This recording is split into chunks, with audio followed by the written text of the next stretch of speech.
Hola, ¿cómo están? Bienvenidas y bienvenidos a la tercera cumbre virtual de Saber Infancia, dedicada esta vez a la preadolescencia.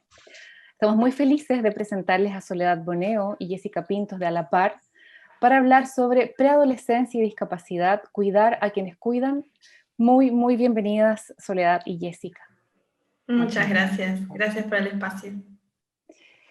Quiero contarles que A la Par está compuesto por un equipo interdisciplinario dedicado a brindar acompañamiento y atención integral a familias con niños, niñas y niñas en situación de discapacidad. Jessica Pintos es psicóloga especializada en clínica de adultos y experta en discapacidad e integraciones escolares, formada también en psicología perinatal y crianza respetuosa. Soledad Boneo es maestra de nivel inicial y psicopedagoga con experiencia en discapacidad e integraciones escolares. Ambas son fundadoras y directoras de A la Par.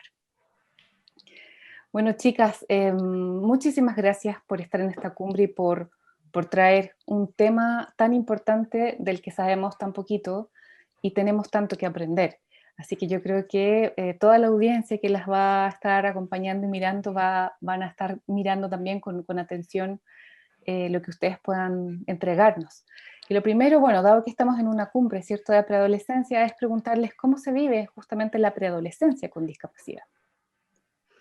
Bueno, en primer lugar, lo que nos parece muy importante es hacer referencia a qué es la preadolescencia, ¿no? Lo primero que queremos resaltar es que la preadolescencia, también llamada pubertad, es una etapa que se da, que dista entre la niñez y la edad adulta, y que se caracteriza por una serie de cambios que el preadolescente vivencia, tantos cambios físicos, emocionales, sexuales, y que tanto los chicos que tengan algún certificado de discapacidad como aquellos que no lo tengan, transitan por esta etapa, lo tengan discapacidad o no. Lo que es importante también mencionar que estas modificaciones o estos cambios que vivencian los niños o niñas, no solo los vivencian ellos, sino también el entorno con los que ellos comparten, ¿no? En este caso, por ejemplo, la familia. A los niños que están transitando esta etapa les aparecen inseguridades, un montón de preguntas, un montón de dudas, cambios físicos. Así que es una etapa que moviliza tanto al preadolescente como al entorno que se vincula con él. Lo que es muy importante mencionar es que en esta etapa hay algunas dimensiones que hay que tener en cuenta cuando nos referimos a preadolescentes con discapacidad. No hay que perder de vista una de las dimensiones esenciales, que es el grado de discapacidad, el tipo de discapacidad, el grado de compromiso que tenga el niño o la niña en cuestión, ¿no? Por supuesto. Y también nos parece muy importante hacer referencia a qué es la discapacidad. Cuando hablamos de discapacidad, ¿a qué nos referimos, no? Nos referimos a personas que tengan limitaciones intelectuales, mentales, sensoriales o físicas a largo plazo, que al interactuar vean impedida su participación plena y efectiva en la sociedad, al igual que el resto de las personas. Muchas veces las personas con discapacidad se chocan, por así decirlo, con barreras de diferente tipo, ¿no? Pueden ser barreras de infraestructura, o también otro tipo de barrera que son barreras actitudinales. ¿A qué nos referimos? Es barreras en cuanto a las actitudes de las personas con las que se vincula diariamente. Y otro aspecto, otra dimensión a tener en cuenta a la hora de vincularnos con nuestro hijo, hija, hermano, hermana, digo, ¿no? Con discapacidad, un preadolescente con discapacidad, es el impacto emocional que les pueda llegar a generar al entorno familiar, ¿sí? No solo por la etapa en sí que se encuentran transitando, sino también por el diagnóstico, ¿sí? ¿Por qué? Porque el modo o el cómo vivan ese diagnóstico se va a ver reflejado en las diferentes etapas evolutivas que atraviese ese preadolescente. Y digo, la pubertad es una de ellas, una de esas etapas, ¿sí? ¿Por qué es importante tener en cuenta el impacto emocional? Porque como profesionales de la salud consideramos que es importante, primero, estar bien emocionalmente nosotros como cuidadores adultos, como para poder después acompañar a un otro y cuidar de un otro. Claro que sí. Uno podría pensar que la preadolescencia ya en sí misma es una etapa desafiante, exploratoria para todos quienes la transitamos. Es más difícil para un niño, niña que tiene una discapacidad porque aparte de todas las transformaciones que está viviendo, tiene también que ver cómo hacerlo con su grado de discapacidad. Me surge esa pregunta, me imagino que en las casas también van a decir un niño o niña que, por ejemplo, tiene, bueno, o quizás yo no sé la distinción, a lo mejor ustedes luego la pueden nombrar, ¿cierto? Pero que está en una silla de ruedas, por ejemplo, o a un niño o niña que tiene una discapacidad que es ciego o que es sordo, ¿cómo enfrenta la preadolescencia? ¿Cierto? Que es una etapa donde también me quiero vincular, quiero expresarme, desplegarme. Bueno, a ver, dentro de esos ejemplos que mencionaste, sí, una persona que está en silla de ruedas lo consideramos una discapacidad física, ¿sí? Motora, que Sole un poco la fue como mencionando. Si hablamos de una persona con ceguera, ¿sí? O una persona sorda, estamos hablando de una discapacidad sensorial, ¿sí? Si hablamos de una discapacidad intelectual, seguramente veamos ciertos diagnósticos de retrasos madurativos, ¿sí? Que la edad madurativa no coincide con la edad cronológica, ¿sí?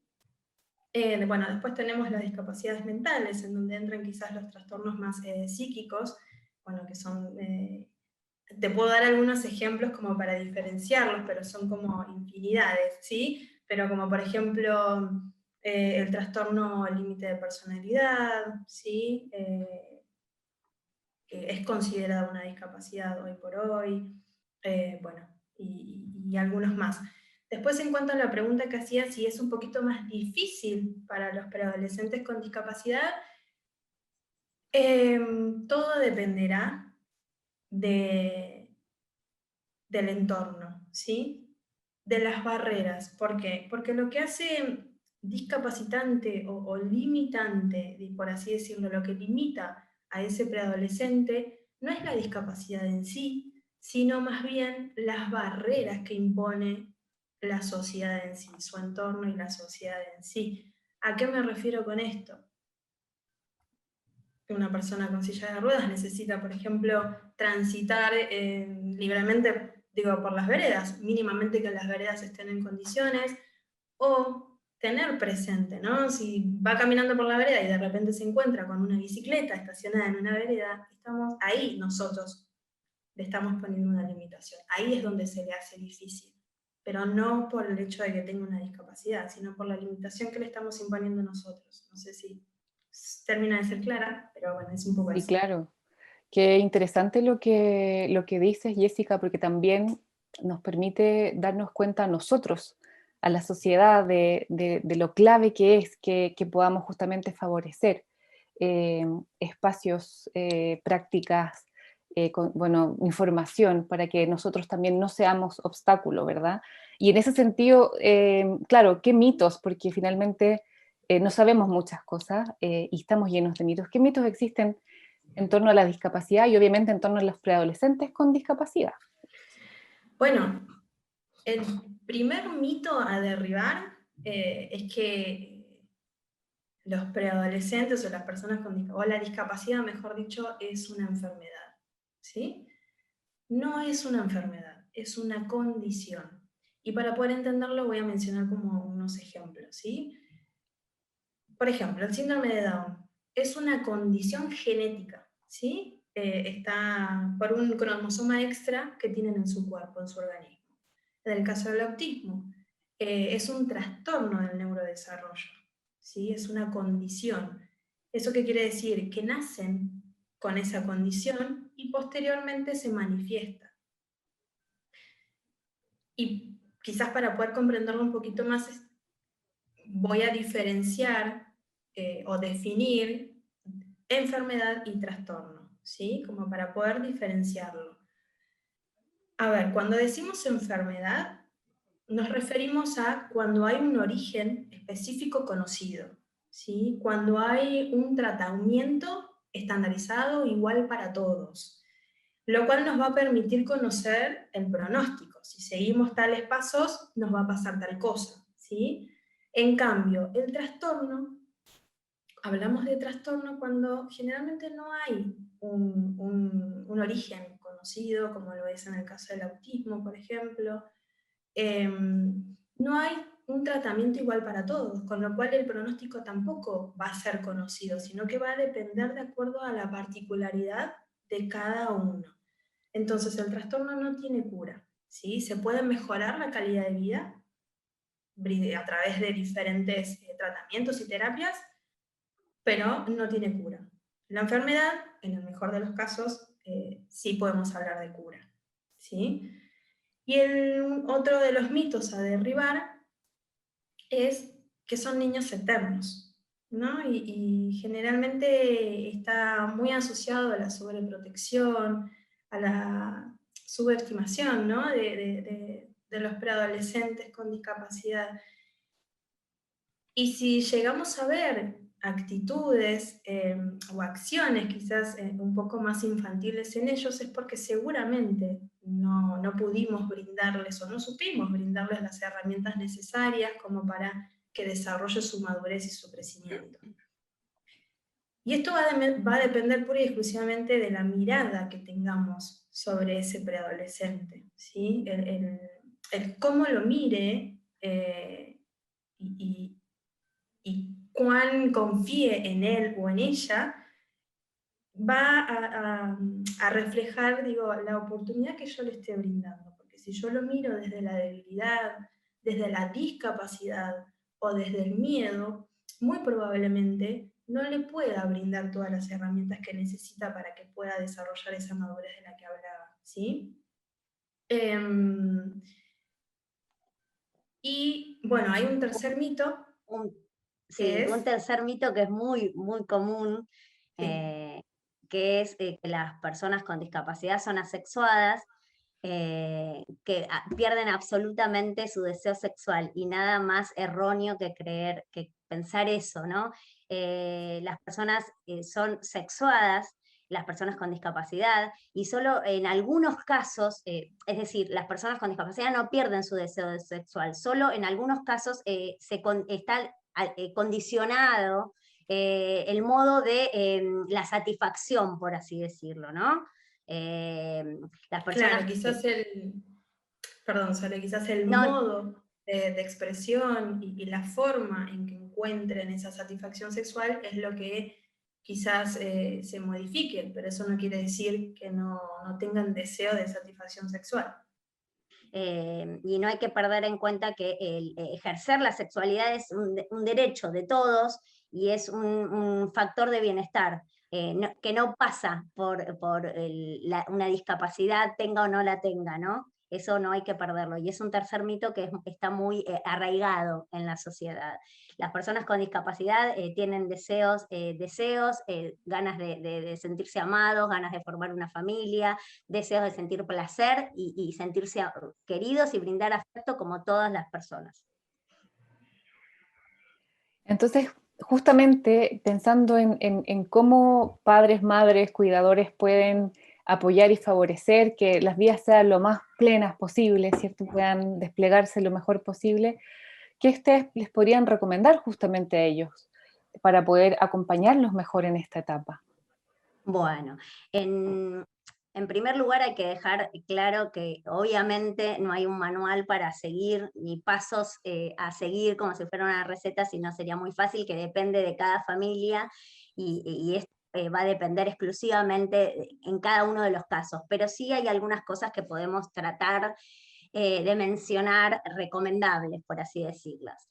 Uno de los elementos es generar espacios de comunicación fluida, que sea sincera, clara, generar con ese preadolescente esos momentos en los cuales él pueda preguntar, que sienta libertad como para evacuar sus dudas, ¿no? Por supuesto. Anticiparle los cambios que van a suceder en su cuerpo, porque está transitando esta etapa y recién mencionamos que uno de los factores es que va a transitar por un montón de cambios físicos, entonces anticipárselos, ir verbalizándole lo que va a suceder. Y uno de los datos muy importantes es que el momento de la comunicación sea claro, que él pueda evacuar sus dudas y que obtenga las respuestas con lo más claras que se pueda, ¿no? Para que él logre saciar sus dudas. Otro de los elementos muy importantes es naturalizar la Perdón, sexualidad. Sole. Perdón. Me parece importante quizás como brindar algunos ejemplos puntuales, ¿no? De qué Sí. manera abordar o cómo implementar, qué implementar como para que esa comunicación sea fluida y clara, como decía, ¿sí? Podemos utilizar herramientas de apoyo, lo que se conocen herramientas de apoyo, ¿no? Y esas herramientas de apoyo van a ir variando, por supuesto, de acuerdo a la particularidad de cada diagnóstico. Por eso lo mencionábamos al principio como una dimensión importante.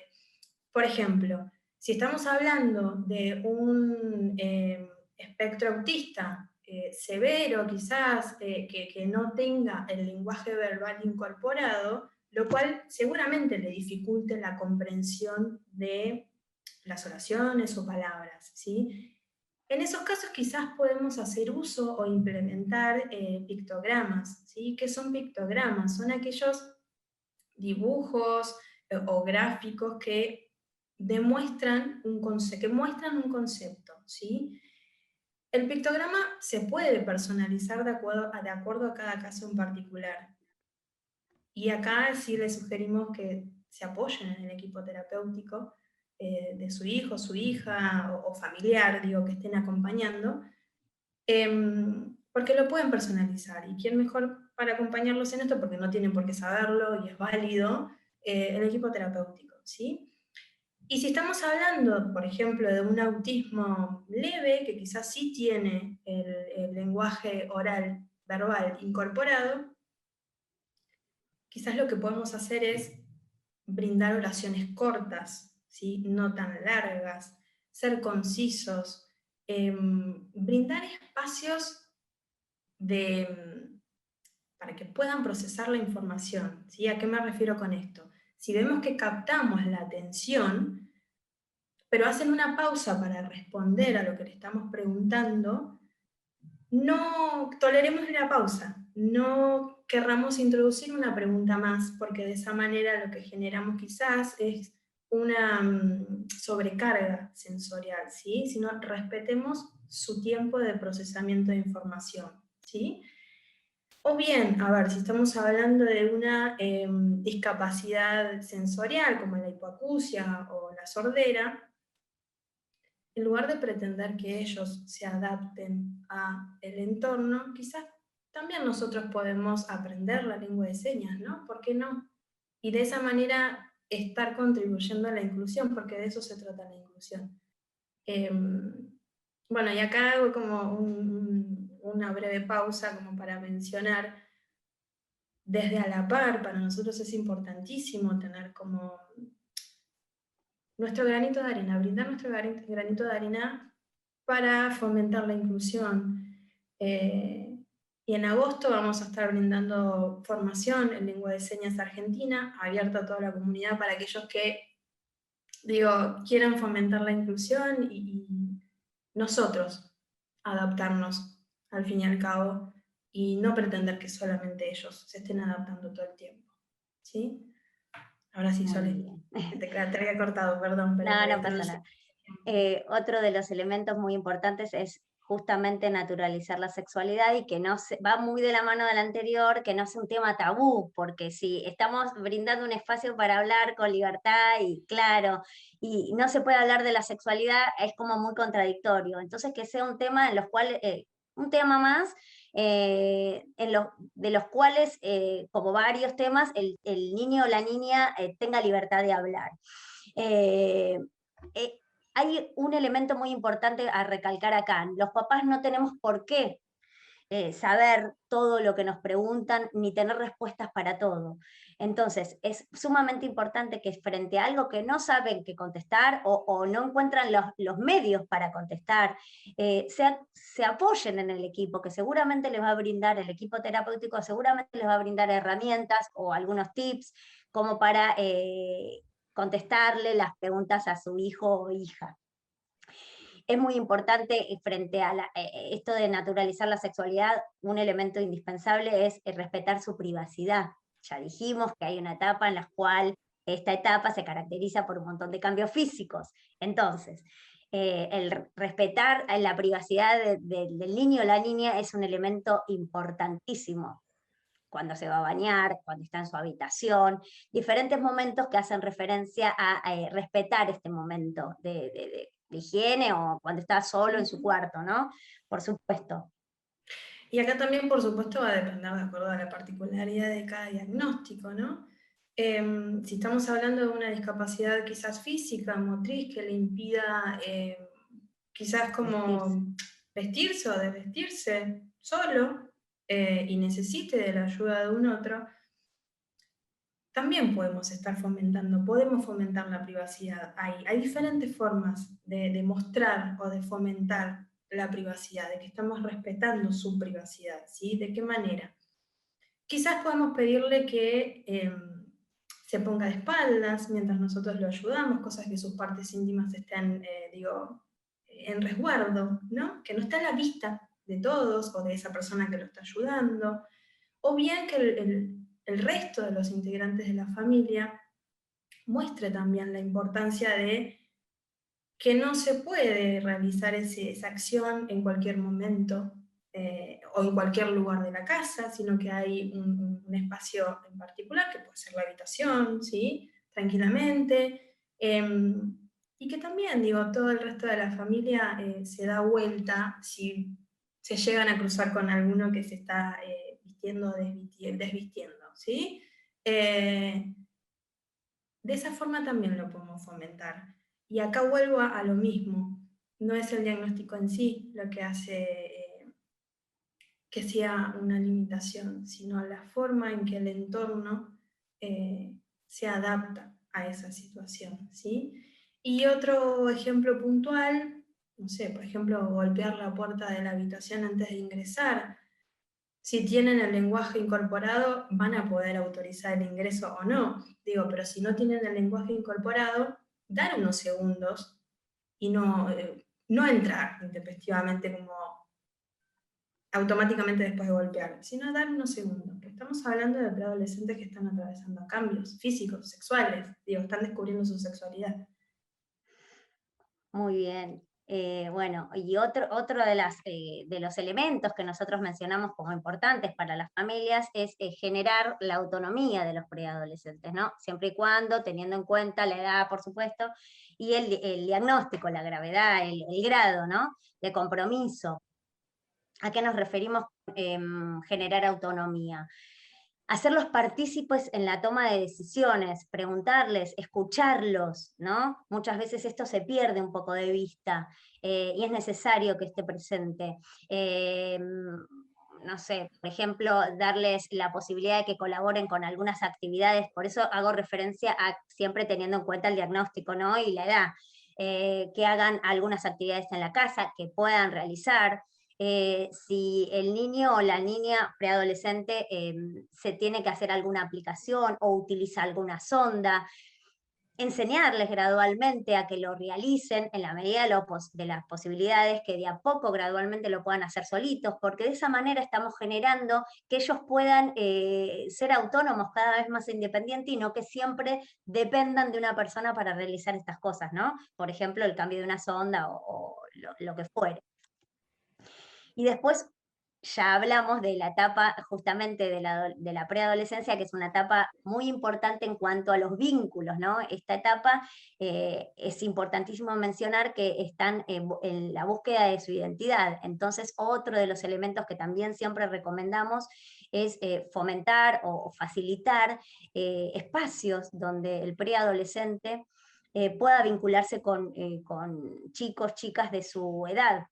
Pero siempre hay que mencionar que no tienen que ser todos chicos o chicas que tengan alguna discapacidad, porque si no, de ese modo los estamos también nosotros discriminando, excluyendo del resto de otros grupos, no, que se vincule la actividad que fuera, recreativa, lo que les guste, con chicos y chicas con y sin CUD, ¿no? Eso es muy importante.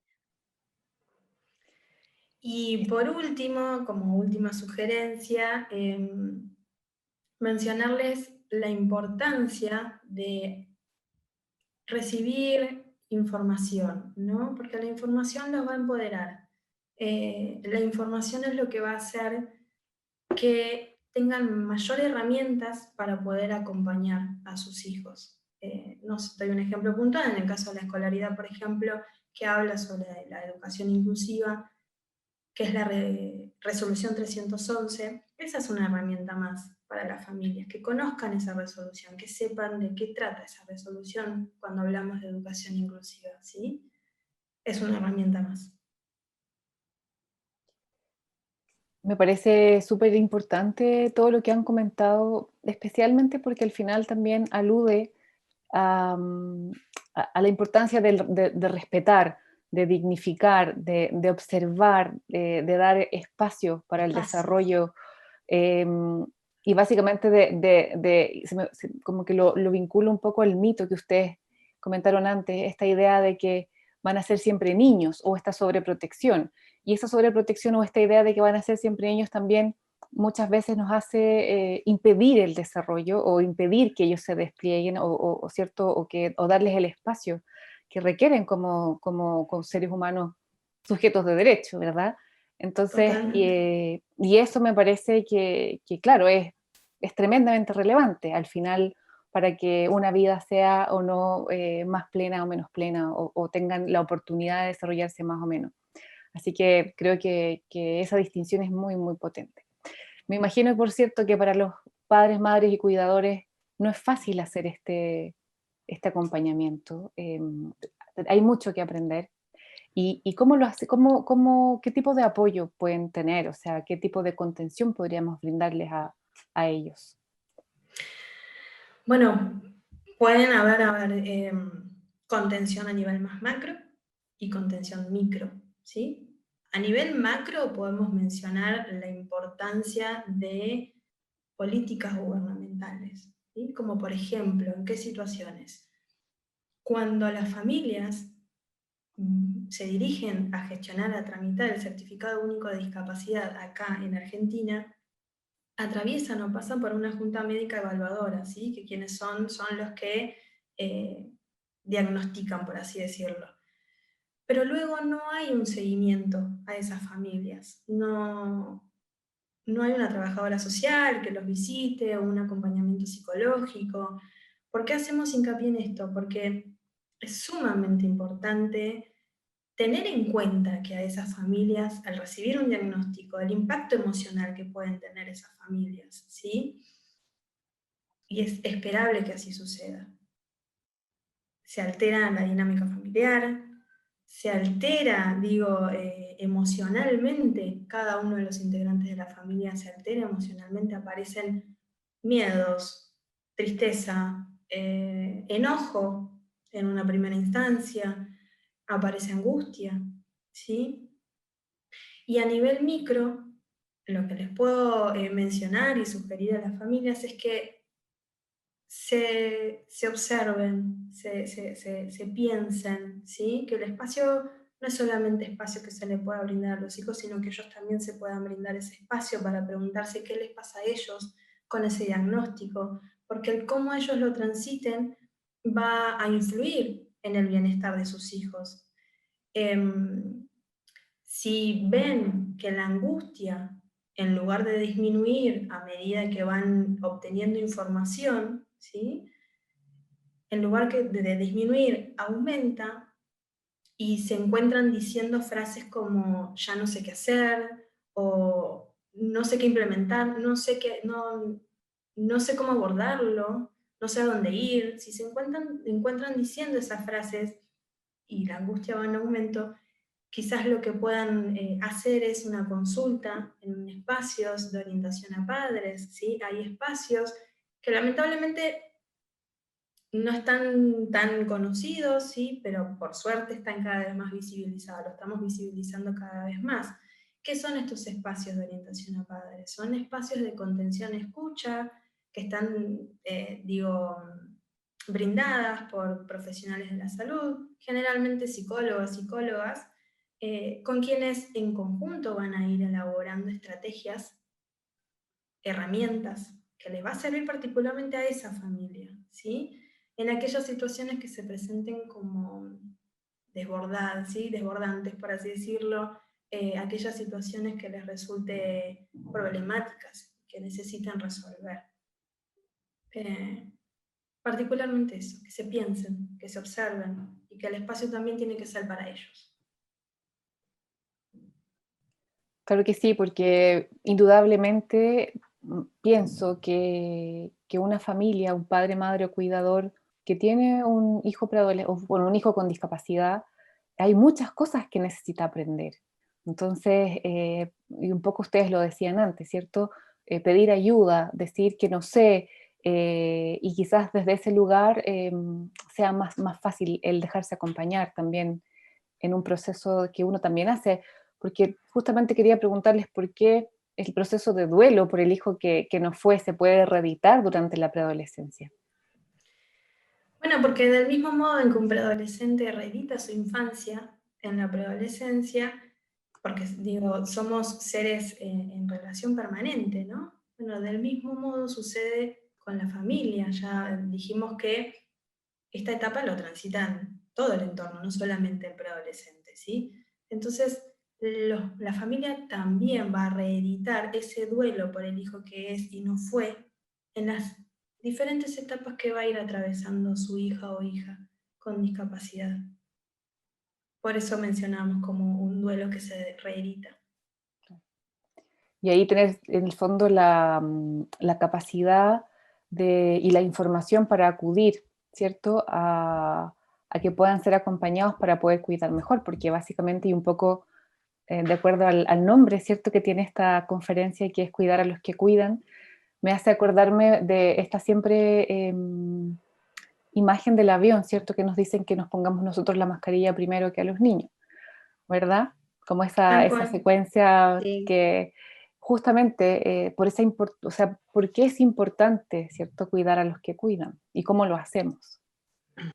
Bueno, un poquito ya lo estuvimos mencionando a lo largo de las respuestas, pero básicamente sabemos que cuidar a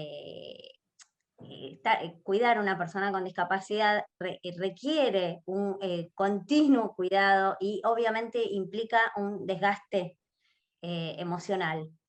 Entonces, si la persona que está al cuidado el padre, madre o quien sea, que está cuidando a la persona con discapacidad, no obtiene un acompañamiento psicológico, difícilmente pueda cuidar del otro. Es decir, si la salud mental de la persona encargada de cuidar al preadolescente con discapacidad no está bien o no encuentra un espacio donde hablar, donde conversar, donde tener ciertas herramientas, difícilmente pueda cuidar del otro. Dependerá de cómo está su salud mental para cuidar de mejor, acompañar de mejor o peor manera al preadolescente, ¿no? ¿Se entiende? Sí. Sí. Bueno, y entonces en esa línea, también nosotros como sociedad tenemos que volvernos buenos cuidadores, ¿cierto? También cuidar a los que les toca cuidar para poder contenerlos y acompañarlos y apoyarlos. Y desde esa mirada, entonces, ¿qué cambios deberíamos realizar como sociedad para que realmente seamos una sociedad inclusiva? Bueno, justo.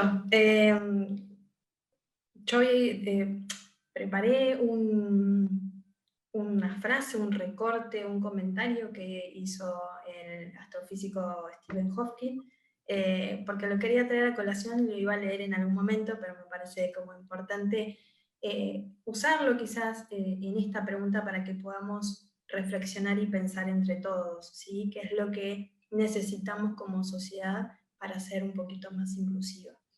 Y si me permitís, voy a leer la frase porque no me la sé de memoria. Claro que Así sí. que, y dice, la discapacidad no debería ser un obstáculo para el éxito. Yo mismo he sufrido una neuropatía motora durante la práctica totalitaria de mi vida adulta. Y no por ello he dejado de desarrollar una destacada carrera profesional como astrofísico y de tener una feliz vida familiar. Digo, y a raíz de esta frase, cuando yo lo leía, digo, bueno, entonces, ¿qué es lo que hace? ¿No? Que en este caso puntual, el astrofísico haya podido desarrollarse profesional y personalmente, ¿no? Y claramente llegamos llegamos con Sole a la conclusión de que es de acuerdo a la mirada, es de acuerdo a lo que le devolvemos nosotros, ¿no? O sea, la importancia del entorno. Seguramente un entorno familiar y un entorno social que le permita desarrollar sus habilidades, le va a permitir desarrollar una mejor calidad de vida, ¿sí? Y en este sentido, ¿qué necesitamos nosotros como para hacer un cambio realmente? Si bien creo que estamos transitando ese cambio, estamos en una transición, nos faltan algunas cositas quizás como para hablar de inclusión propiamente dicha. Y una de ellas es desdramatizar la discapacidad.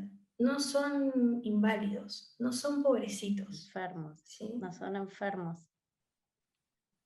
No son enfermos.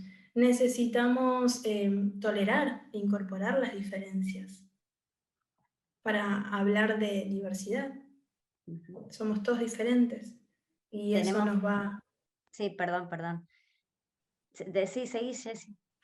Eso nos va a permitir lo que decíamos antes, que dejar de pedirles que encajen todo el tiempo, ¿no? Que ellos se tengan que adaptar.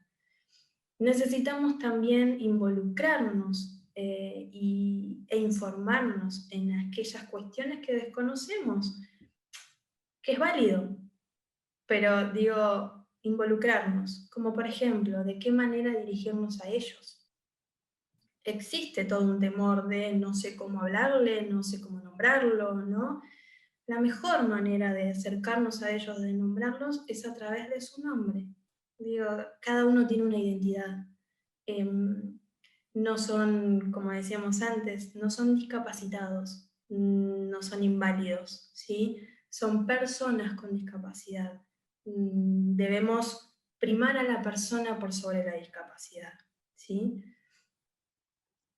Necesitamos también involucrarlos en la toma de decisiones, digo más a nivel macro, ¿no? Necesitamos involucrarlos en la toma de decisiones para políticas gubernamentales.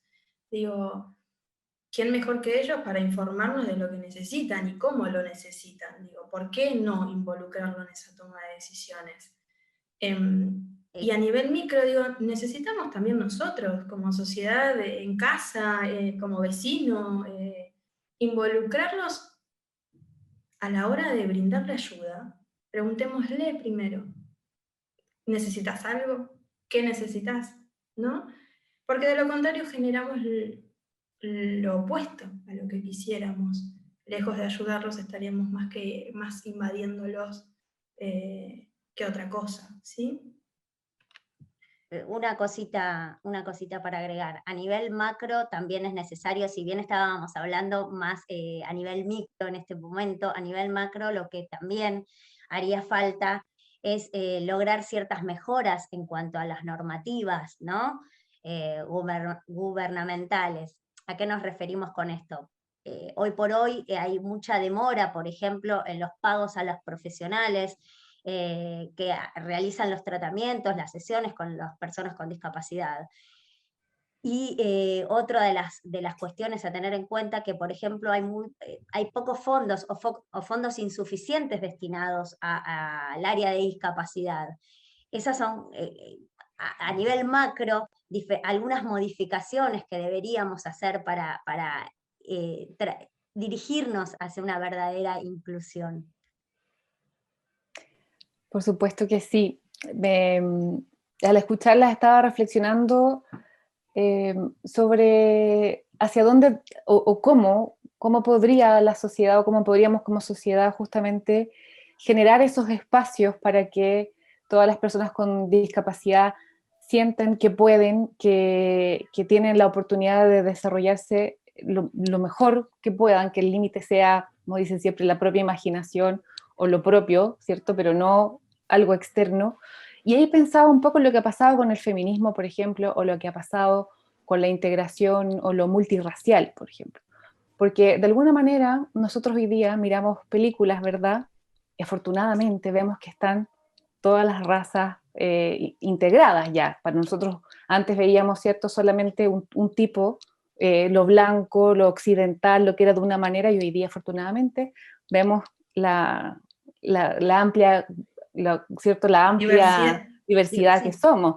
Entonces nos familiarizamos mucho con eso, ya no es raro o tan distinto vernos, sino que ya nos gusta, encontramos belleza ahí, nos familiarizamos con eso y está súper importante. Lo digo también con efecto o sea, para efectos de perspectiva de género. Hoy día vemos que hay muchos libros para las niñas, ¿cierto? Donde tienen referentes de la astrónoma maravillosa, la literata maravillosa, la artista, la mecánica, ¿cierto? La ingeniera top, y tienen referencias desde donde pueden llegar y toda la sociedad también va hacia allá. Y pienso un poco lo mismo, ¿cierto? En este ámbito, cómo también vamos logrando, lo digo como reflexión para todos, para que también las personas con discapacidad estén más presentes en todo, para que deje de ser, para que nos deje de costar vincularnos, nos deje de parecer raro, difícil, y también para que ellos se sientan simplemente diferentes y no excluidos. Entonces, me imagino que si hemos ido avanzando en esos temas, también ahora nos tocaría ir avanzando en este.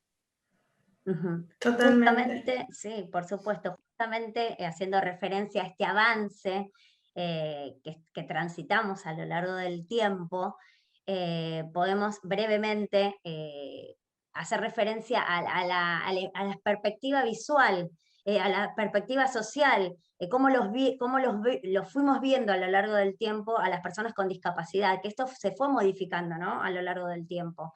Para saber dónde estamos y hacia dónde nos dirigimos, ¿no? ¿A qué apuntamos? Que aún no estamos dentro de la inclusión, pero estamos en un periodo de transición. En una primera etapa, hago breve reseña de cómo fue sucediendo las etapas. En una primera etapa se hablaba de absoluta exclusión de las personas con discapacidad. No eran considerados como parte de la sociedad, eran excluidos, absolutamente anulados como parte de la sociedad.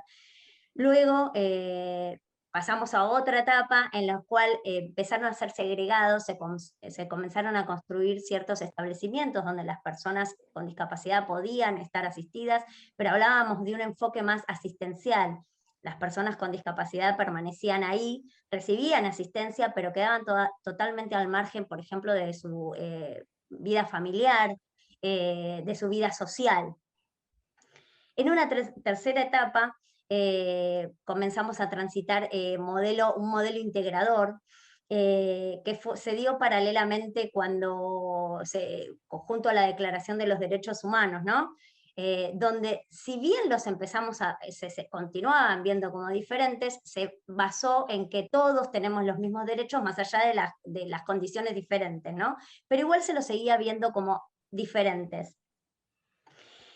Y una cuarta etapa, que es a donde nos queremos dirigir, que es una etapa exclusivamente de inclusión, donde la base, lo principal, justamente es la diversidad, donde las personas con discapacidad no tengan que adaptarse a la sociedad, sino que la sociedad le brinde las posibilidades, garantizar las condiciones para cada una de las personas, la diversidad que tengan para todas las personas. A este aspecto vamos, a este modelo vamos, pero bueno, nos falta mucho para transitar todavía.